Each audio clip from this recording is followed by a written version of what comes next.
Hey guys, this is the first video of my commentary and advice on the community and lower teams. First off, I'd like to start with team management. It's like the first thing you sort of do when you enter esports. You make a team, you bond with a few people, and you sort of start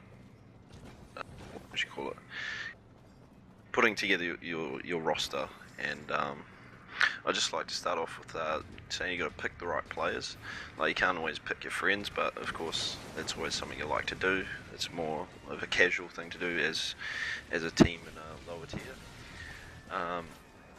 You've got to have the right sort of aim and goal as a team. You've got to pick the right players that want to sort of push themselves. They've got to have that skill or potential that can take your team a bit further. And of course, you've got to have your right sort of people. Like, you got to have a caller, someone who's quite loud. Of course, you can't have someone that's quiet calling. You got to have your sort of rusher that has fun pushing all that time and trying to open that gap for your team in first-person shooter games. But of course, that can happen in other games as well for ganking or whatever it may be. But also, like, setting a good communication level. You can't just all have to round up every player each time. It's kind of tedious and can get quite frustrating. That's happened between my team before, and some people actually left the team because of it. To better this, try and get your members to join Ventrilo or TeamSpeak as soon as they get online, or make sure they have it as a startup program. And also aim for dedication. If they don't have dedication towards a team, then there's no point picking them up, as they're just going to flunk out or not going to work.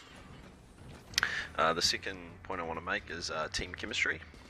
It's not going to happen straight away, but just got to build on that from the start. Try and get a lot of scrims in, or a lot of matches in, and just get that communication up. It's also good to work in partners as well, like you have ganking partners, or however you do it in MOBA games or whatever you call. In FPS, you usually got your two SMGs. They're usually working together at a bomb site or trying to push a hole, and having that partnership and just getting them to communicate and work together to sort out their push and hold. It's always good to get that chemistry rolling. Definitely takes time, and you got to work together to sort of fix that out over time. And also internal conflicts. That can be quite a painful thing, and it does hurt teams, and that's why most lower teams do disband in the course of a few weeks or a few months or even a year or two. The main thing is sort of picking the right people. Of course, you don't want to have tension in your team from the get-go, and also if there's any conflict, you need to resolve that straight away, or it's going to keep building and mounting that pile, and when it crumbles, it's just going to be massive and kill that team.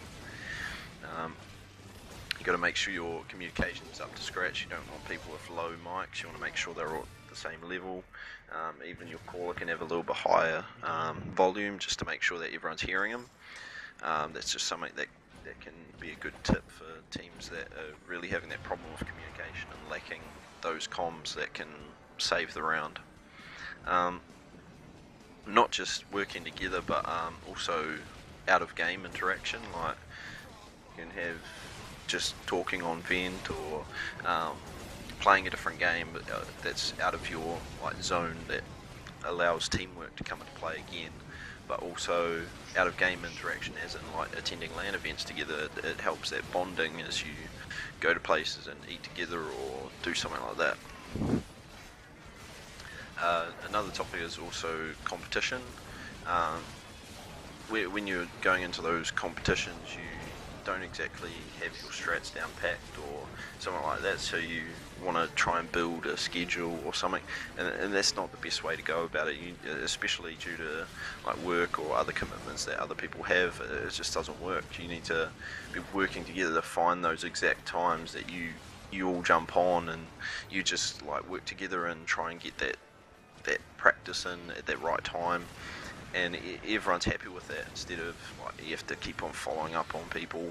That's another thing that you can get in when sorting out your roster. You can't have people who can only come on after 11 or something like that all the time, and then you don't have time with NZ people or something, especially if you're like NZ players, you need to make sure everyone has that time early in the night. Also, don't get people hooked into other games heavily, like League of Legends, or you can have like Counter Strike or HON. It definitely can lower people's skill, and transition between each game every time can get worse and worse, especially if you're playing for longer hours. And of course, people get hooked into the game, they want to play it more, they lose track of what they're actually achieving. And that does come down to what the players' aspirations are, of course. You don't, if you're looking to go far, you don't want to have players that are looking to just play casually. You need that drive. You need everyone wanting that drive and going further and trying to get into a higher league or attend those LAN events and get into an organisation and get sponsored and stuff like that. And sponsorship is one of the main things that comes into gaming, and main thing a team needs is a social media network, and that can start with just making a team Facebook page. A lot of people have them at the moment now, and also increasing your YouTube activity. That increases how many videos you can put out. You can have your editing, you can put up your point of views. I make some of those at the moment, and I'll probably have more up soon. And also making a name for yourself. If you've got those media networks, you can get your team out there, and even if you're not the best team, you've got that drive, you've got that passion for the game, then a lot of people are going to start following you, they're going to love your content, and hopefully that all works out. Also, everyone does their own thing, and it eventually pays off. You've got people who've done YouTube for a few years now, and now they've got a big YouTube network, and people who've done shoutcasting, now they're top shoutcasters and whatnot.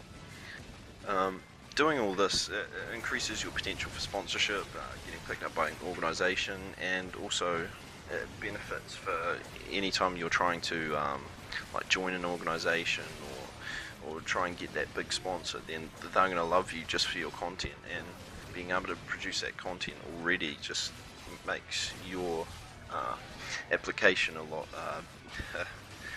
enticing and very beneficial for the organisation, because all organisations want more media, they want more content, they want to just keep throwing content at their followers, because that's what their followers enjoy. They want to see all their content and see their latest videos and whatnot.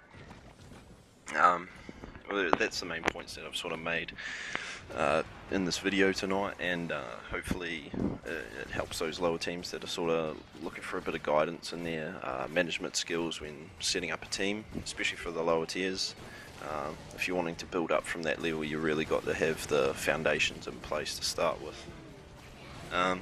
Well, that's sort of it for me, guys. You can check out my Facebook page. It's Dems.com. That's for Dems.com, one of my websites as well. And also /Team Supremacy, of course, because there's Team SPR HQ.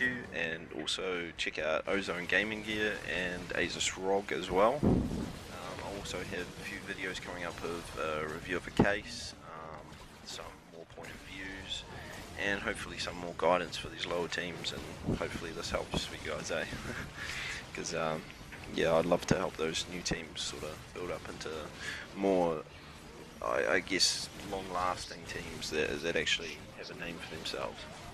So yeah, that's it for me, guys, so I'll see you later.